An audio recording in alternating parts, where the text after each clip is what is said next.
Hello Geminis, welcome back to my channel और आप देख रहे हैं डिवाइन टैरो 44। आज की वीडियो में हम जेमिनीज यानी कि मिथुन राशि वालों के लिए रीडिंग करने वाले हैं कि अगस्त मंथ में जेमिनीज के फाइनेंस और उनकी लव लाइफ कैसी रहने वाली है। अगर आपकी डेट ऑफ बर्थ 21 मई से 20 जून के बीच में बैठती है तो आपकी राशि जेमिनी है यानी कि मिथुन है। और इसके अलावा अगर आप चंद्र राशि के हिसाब से मिथुन राशि देखते हैं, जेमिनीज देखते हैं, तो भी आप ये वीडियो देख सकते हैं। तो फ्रेंड्स, ये एक जनरल प्रेडिक्शन है, जितनी आपके साथ मैच करे उतनी रखिए, बाकी जाने दीजिए। तो चलिए वीडियो स्टार्ट करते हैं। जेमिनीज, ये कार्ड हैं आपकी अगस्त मंथ के लिए, आपकी फाइनेंस और लव रिलेशन के लिए हम यहाँ पर रीडिंग करेंगे। तो पहले हम रीडिंग आपके फाइनेंस को लेके करेंगे कि अगस्त मंथ में आपके मनी मैटर्स कैसे रहने वाले हैं। उसके बाद हम आपके लव रिलेशन को लेके रीडिंग करेंगे। तो फ्रेंड्स, मैं आपको ये बात कहना चाहती हूँ कि जो कार्ड होते हैं वो आपको सिर्फ गाइड करते हैं। अगर उसमें कुछ भी अच्छा या बुरा आ रहा है, पॉजिटिव नेगेटिव आ रहा है, तो उसको दिल पे मत लगाइए, क्योंकि टाइम हमेशा चेंज होता है, आपकी कंडीशन चेंज होती है, आपकी एनर्जी चेंज होती है। तो हमेशा आप एक पॉजिटिव तरीके से आगे बढ़िए। ये जिस तरह के आपके कार्ड जेमिनीज आए हैं, मुझे एक अलग तरीके की वाइब्रेशन आई है और जिस तरह की मुझे वाइब्रेशन आती है मैं उसी तरीके से रीडिंग करती हूँ। और ये कार्ड बहुत अच्छे से शफल किए गए हैं और मैं किसी भी तरीके के कार्ड को चेंज कभी नहीं करती। तो मैं आपकी रीडिंग करूँगी।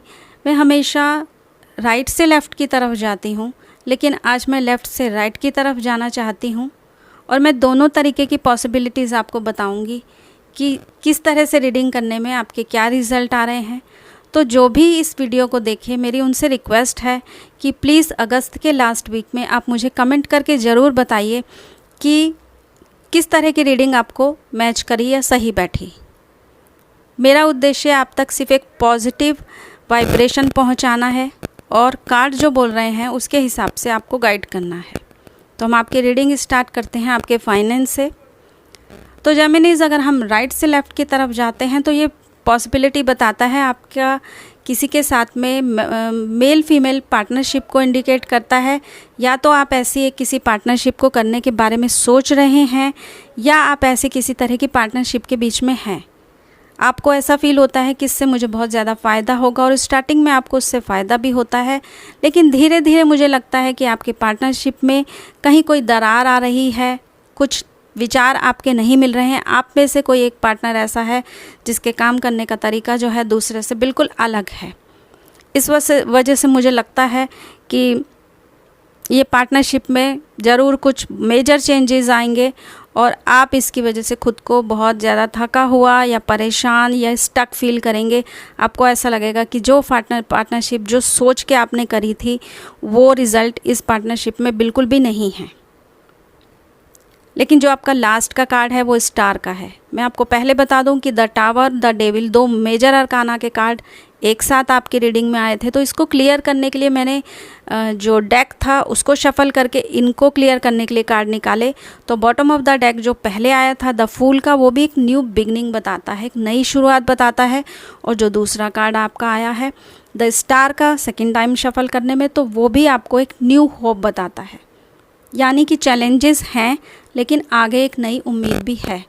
अब हम अगर इसी रीडिंग को लेफ़्ट से राइट की तरफ जाते हैं तो वो ये बताता है कि कोई ऐसा काम, कोई ऐसी जॉब, किसी भी तरह का आपका फाइनेंशियल मैटर है, आप उसमें खुद को स्टक फील कर रहे थे, उससे निकलना चाह रहे थे, उसको चेंज करना चाह रहे थे।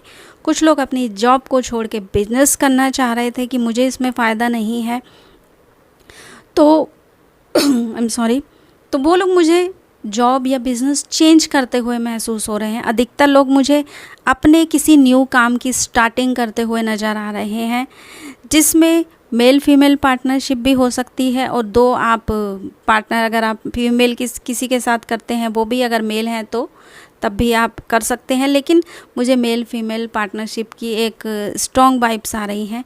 अगर आप इस तरह की पार्टनरशिप किसी के साथ कर रहे हैं तो एंड में अगेन आप बहुत ही अच्छी फीलिंग पे, एक अच्छा अबंडेंस आपकी लाइफ में आ रहा है और वो पार्टनरशिप आपकी कामयाब हो रही है और आपको उससे काफ़ी फ़ायदा मिल रहा है। तो आपकी जो लाइफ है वो ग्रोथ कर रही है। अगर आप लेफ़्ट से राइट की तरफ जाते हो तो आपका ये रिज़ल्ट है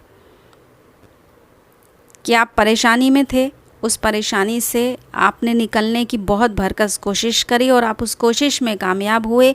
अगेन आपने अपना काम स्टार्ट किया और आप ग्रोथ और अबंडेंस की तरफ चले गए। ये आपका फाइनेंस का कार्ड है। लास्ट का कार्ड भी आपका, जैसे मैंने बताया कि द फूल और द स्टार का कार्ड है, तो बहुत ही अच्छा है। फाइनेंस परेशानियां भी हैं, लेकिन मुझे ऐसा लगता है कि आप उस परेशानियों से निकल रहे हैं। और अगर आप राइट से लेफ़्ट की तरफ जाते हैं तो यही था कि आप एक पार्टनरशिप में थे जिससे कि आप एंड होकर उससे निकल रहे हैं। तो ये दोनों तरह की मैंने आपको रीडिंग बताई। अगर आप लेफ़्ट से राइट की तरफ जाते हैं तो परेशानी से निकल के आप पार्टनरशिप कर रहे हैं, और अगर राइट से लेफ़्ट की तरफ जाते हैं तो आप पार्टनरशिप से निकल रहे हैं। तो ये जो रीडिंग थी आपके फाइनेंस की थी। अब हम देखते हैं कि आपके लव रिलेशन में क्या पॉजिटिव आता है। लव रिलेशन में भी आपका यही है कि आप चाहते हैं कि एक न्यू बिगनिंग हो आपके रिलेशनशिप में। मुझे काफ़ी स्ट्रेस लग रहा है, ऐसा लगता है कुछ लोगों का ब्रेकअप हो गया है, सेपरेशन हो गया है, या वो इस सिचुएशन में हैं, या उनके रिश्ते जो हैं वो वर्क ही नहीं कर रहे, वो उसको एक बोझ की तरह अपने ऊपर लाद के चल रहे हैं। आप या आपके पार्टनर के बीच में चॉइस भी हो सकती है। हो सकता है कि आप या आपके पार्टनर के पास कोई दूसरी चॉइस हो। आपको ऐसा लग रहा हो कि ये चीज़ जो ये रिलेशनशिप है ये काम नहीं कर रहा है, तो हमें इससे निकल जाना चाहिए। कुछ लोग ऐसा सोच रहे हैं, लेकिन कुछ लोग ऐसा है कि परेशानी में तो हैं, लेकिन धीरे धीरे वो एक न्यू बिगनिंग की तरफ बढ़ रहे हैं। आपका भी बॉटम ऑफ द डेक जो है वो 2 ऑफ कप का कार्ड आया है, जो कि बहुत ही रिलेशनशिप में एक स्ट्रॉन्ग रिलेशनशिप को बताता है, एक कमिटेड रिलेशनशिप को बताता है, एक ईमानदार रिलेशनशिप को बताता है। तो अगर आप सिंगल हैं तो कोई ऐसा व्यक्ति आपकी लाइफ में आ सकता है जो आपको कमिटमेंट दे, आपकी लाइफ को खुशियों से भर दे। एक नई शुरुआत आप अपने रिलेशनशिप की कर सकते हैं, मुझे ऐसा लगता है। और अगर आप उसी रिलेशनशिप में हैं और कोई गुंजाइश है कि आप किसी दूसरे से बात कर सकें, बात करके अपनी समस्याओं को सुलझा सकें, तो भी मुझे उसमें पॉसिबिलिटी लगती है कि आपका रिलेशनशिप जो कि गलत था, जिसमें सेपरेशन था, वो वापस से एक स्ट्रॉन्ग बॉन्डिंग की तरफ बढ़ रहा है, ग्रोथ कर रहा है वो। तो मैं एक पॉजिटिव चीज़ लेकर यहाँ पे चल रही हूँ आपके फाइनेंस और आपके रिलेशनशिप को लेके, कि दोनों ही आपके, अगर आप एक पॉजिटिव माइंड से आगे बढ़ते हैं तो दोनों में ही आपको सक्सेस मिलेगी। एक टाइम पीरियड होता है, कभी कभी हम किसी को अंडरस्टैंड नहीं कर पाते, कोई हमें अंडरस्टैंड नहीं कर पाता। तो एक मौका मुझे लगता है कि आपको अपने रिश्ते को और अपने किसी भी काम को ज़रूर देना चाहिए।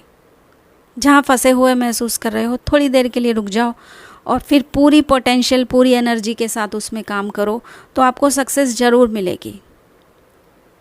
तो जेमिनीज़, ये रीडिंग थी आपके फाइनेंस और लव रिलेशनशिप के लिए। आई होप आपको पसंद आई होगी। अगर पसंद आई है तो प्लीज़ चैनल को सब्सक्राइब ज़रूर कीजिए, और अगस्त के लास्ट वीक में प्लीज़ मुझे कमेंट करके बताइए कि ये रीडिंग आपको किस तरह की लगी, आपके साथ कितनी मैच करी, ताकि मुझे पता चल सके कि मैं जो रीडिंग कर रही हूँ वो आप तक किस तरह से पहुँचती है, आपको उससे क्या गाइडेंस मिल रही है।